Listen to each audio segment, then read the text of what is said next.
चलिए रुख करते हैं राजधानी भोपाल से आ रही बड़ी खबर का, जहां पर सीएम डॉक्टर मोहन यादव की अध्यक्षता में कैबिनेट की बैठक आज। कैबिनेट बैठक में आज हट सकता है तबादलों से बैन, ट्रांसफर पॉलिसी को मिल सकती है मंजूरी। आज कैबिनेट में आ सकती है तबादला नीति 2026, महिला एवं बाल विकास, सामाजिक न्याय, प्रशासन के प्रस्ताव भी आएंगे। कैबिनेट बैठक में हाई बीड मोड में आयोजित होगी। तबादला नीति का ड्राफ्ट तैयार, अन्य विभागों में भी होंगे तबादले। सामान्य प्रशासन विभाग ने मुख्यमंत्री सचिवालय को भेजा प्रस्ताव। आज कैबिनेट की बैठक में आ सकता है बड़ा प्रस्ताव। चलिए खबर पर अधिक चर्चा करते हैं। News head digital Aniruddh Sonone हमारे साथ जुड़ गए हैं। अनिरुद्ध, जिस प्रकार जानकारी प्राप्त हो रही है, सीएम डॉक्टर मोहन यादव की अध्यक्षता में एक अहम बैठक का आयोजन और साथ ही साथ तबादला नीति से बैन भी हटाया जा सकता है। देखिए, मध्य प्रदेश सरकार की कैबिनेट की बैठक आज लगभग 11 बजे मंत्रालय में होगी और आमतौर पर ये बैठक, कैबिनेट की जो बैठक है वो मंगलवार को होती है, लेकिन किसी कारण से ये बैठक आज बुधवार को हो रही है और सुबह 11 बजे ये बैठक शुरू होगी। और देखा जाए तो पहली बार मोहन यादव कैबिनेट की जो बैठक होगी वो हाइब्रिड मोड पे होगी। और हाइब्रिड मोड यानी जो मंत्री फिजिकली भोपाल में मौजूद है वो कैबिनेट की बैठक में मंत्रालय में शामिल रहेंगे और जो मंत्री भोपाल के बाहर हैं वो कैबिनेट की बैठक में वर्चुअली जुड़ेंगे। तो हाइब्रिड मोड में ये कैबिनेट की बैठक होगी। और पिछले ही दिनों मुख्यमंत्री डॉक्टर मोहन यादव ने अपने निवास पर सभी मंत्रियों की 2 दिनों तक मैराथन बैठक ली थी। पहले दिन 20 मंत्रियों से उन्होंने 1-to-1 चर्चा की थी। सरकार का रोड मैप जाना था, विभागों के उनके कामकाज जाने थे, क्या काम किया गया है पिछले 6 महीनों में, इस भी रिपोर्ट ली थी और आगे आने वाले रोड मैप की रिपोर्ट ली थी। तो पहले दिन मुख्यमंत्री निवास पर 20 मंत्रियों की से मुख्यमंत्री डॉक्टर मोहन यादव ने 1-to-1 चर्चा की थी। दूसरे दिन 11 मंत्रियों से चर्चा की थी और दोनों में चर्चाओं के दौरान संगठन के जुड़े लोग, प्रदेश अध्यक्ष हेमंत खंडेलवाल और तमाम पदाधिकारी भी शामिल थे। और उसके बाद आज पहली कैबिनेट की बैठक हो रही है और हाइब्रिड मोड में ये बैठक है। बैठक में सबसे बड़ा जो प्रस्ताव है, जो पिछली 2 बैठकों से आना लगभग तय माना जा रहा था लेकिन आ नहीं पा रहा था, आज भी तबादलों को लेकर कोई बड़ा प्रस्ताव आ जाता है, क्योंकि मुख्यमंत्री डॉक्टर मोहन यादव कल बस्तर में थे।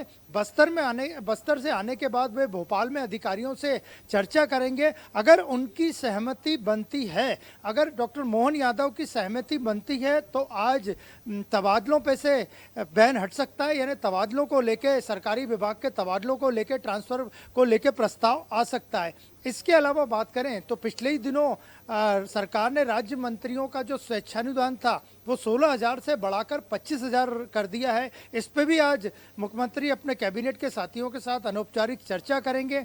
आने वाली 23 मई को यूसीसी को लेकर एक बड़ी बैठक है जो कि रिटायर्ड जस्टिस रंजना प्रकाश देसाई की अध्यक्षता में इंदौर और उज्जैन में होगी। इसको लेकर भी मुख्यमंत्री अपने कैबिनेट के साथियों के साथ चर्चा कर सकते हैं। लेकिन आज ट्रांसफर पॉलिसी को लेकर एक बड़ा प्रस्ताव अगर आया मुख्यमंत्री की सहमति से तो उसका पास होना लगभग तय है और सरकार ट्रांसफर पे से लगा हुआ बैन हटा देगी। और देखा जाए तो जो ट्रांसफर है 2025 के बाद से बैन लगा हुआ था और इसमें स्वैच्छिक ट्रांसफ़र अलग होंगे और प्रशासनिक स्तर के ट्रांसफ़र अलग होंगे। तो आज ट्रांसफ़र्स को लेकर बड़ा प्रस्ताव आएगा। इसके अलावा भी महिला बाल विकास, सामान्य प्रशासन विभाग, सामाजिक न्याय विभाग और के से जुड़े प्रस्ताव भी कैबिनेट की बैठक में आज शामिल किए जाएंगे। जी बिल्कुल अनिरुद्ध, जिस प्रकार आपने भी जिक्र करा कि तबादला नीति 2026 और माना जा सकता है, इस पर लगातार चर्चाएं भी जारी हैं। सरकारी कर्मचारियों को इससे एक बड़ा लाभ मिल सकता है। जिस प्रकार दलालों के चक्कर में कई बार सरकारी कर्मचारी फंस जाते हैं, लाखों रुपए कई बार उनसे लिए जाते हैं और उसके पश्चात भी कई बार तबादलों को लेकर उन्हें परेशान होना पड़ता है। तो इस नीति के माध्यम से कहीं ना कहीं सरकारी कर्मचारियों को मोहन सरकार की सौगात मिल सकती है, उनको कहीं ना कहीं इसका लाभ हो सकता है। देखिए, सरकार चाहती है कि 1 महीने के लिए तबादलों से बैन हटे तो जो जरूरी कामकाज है वो उसमें और तेजी आए। और 2 तरह के तबादले किए जाएंगे। स्वैच्छिक रूप से जो तबादले होते हैं उसके लिए अलग नीति बनेगी, प्रशासनिक स्तर पर जो तबादले होते हैं उसके लिए अलग नीति बनेगी। और जहां तक तबादलों को लेकर भ्रष्टाचार की बात है तो लगभग 200 करोड़ से ज़्यादा तबादलों का जो कारोबार है वो अवैध रूप से होता है, यानी पैसा देके तबादले करवाए जाते हैं। सरकार इस पे भी पूरी तरह से इस बार नियंत्रण चाहती है और स्कूल शिक्षा विभाग के जो तबादले होते हैं उसको लेकर एक अलग नीति सरकार बनाने की पूरी कोशिश करेगी और अगर प्रस्ताव आता है तो उसका भी पास होना है। और इसमें जिला कलेक्टर्स भी तबादले कर सकेंगे। इसके अलावा विधायक, मंत्री और नेतागण जो कि उनके पास कई लोग सरकारी कर्मचारी सीधे तबादलों के लिए आते हैं, लेकिन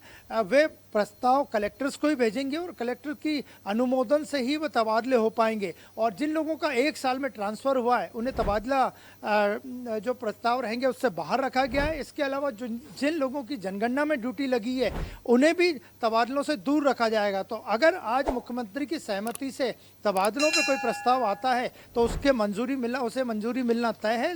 लेकिन इसके अलावा जो जनहितैषी कार्य हैं, महिला बाल विकास के, सामान्य प्रशासन विभाग के, सामाजिक न्याय विभाग के, उद्यानिकी एवं कृषि विभाग के, उनके भी प्रस्ताव आएंगे जिनका पास होना लगभग तय माना जा सकता है। जी बिल्कुल, माना जा सकता है। बड़ी सौगात यहाँ पर कर्मचारी वर्ग को। आपका धन्यवाद अनिरुद्ध, जुड़ने के लिए और जानकारी साझा करने के लिए। ऐसे ही वीडियोस के लिए लाइक करें, शेयर करें, फॉलो करें। YouTube पर जाकर सब्सक्राइब कर बेल आइकन दबाना ना भूलें और ताजा अपडेट्स के लिए स्वदेशलाइव.com पर जरूर जाएं।